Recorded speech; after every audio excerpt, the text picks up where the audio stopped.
Hello everyone, welcome back to my channel. Today we are going to be playing GRIS on Apple Arcade using my iPhone, iPad, and computer. So we are going to test whether or not it plays well on all different devices and see which devices are easy. Does it translate nicely from platform to platform, for touch to keyboard? Does the save transfer over? All that good stuff. So we are going to start off on my phone, and as you can see, I had a bit of trouble with the controls.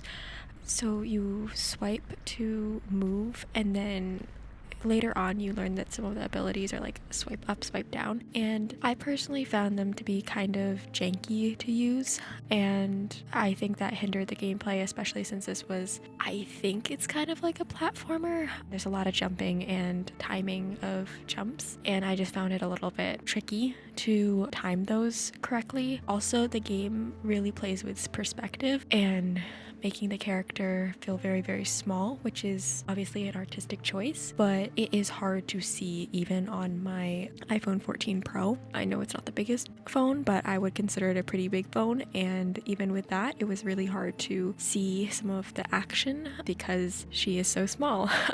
Moving on to the iPad. So I immediately noticed that the iPad is much easier to see her and play with in terms of I can see what I'm doing a little bit better.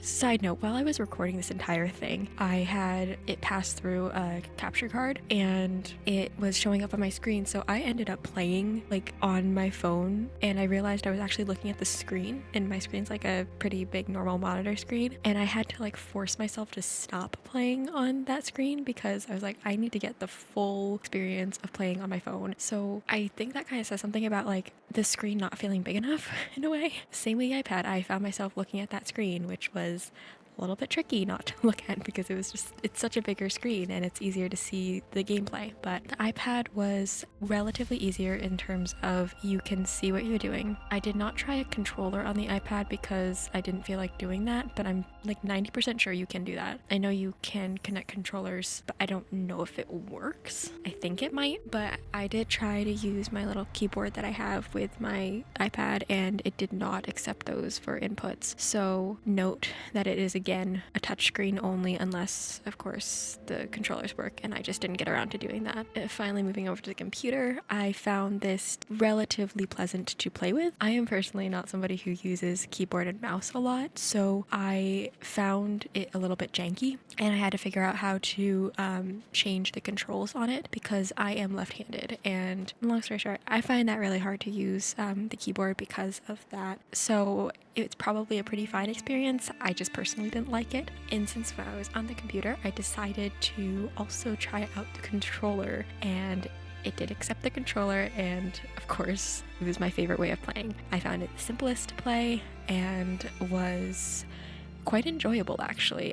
Timing jumps was easier and all that. So overall, I think the game was really fun. I did have a bit of trouble with my save in terms of it not transferring over from the iPad to computer. So it transferred fine from iPhone to iPad, and then iPad to computer it didn't work, but computer to phone, back to phone worked. So it's a little bit tricky there, so just be careful. And then I think I went back to the computer and it worked. That's a giant question mark. But overall, I liked the game. I think the gameplay was fine. It was actually really nice to be able to move devices.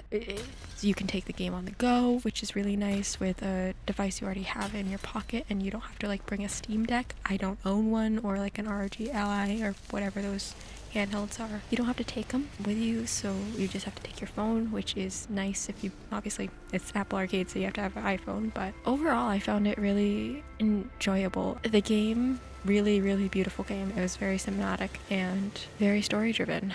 Gameplay overall great. I recommend if you want to 100% the game that you might want to look at guides on how to complete some stuff before it, like, or as you go along, because you will miss some things, and you will have to complete puzzles over again.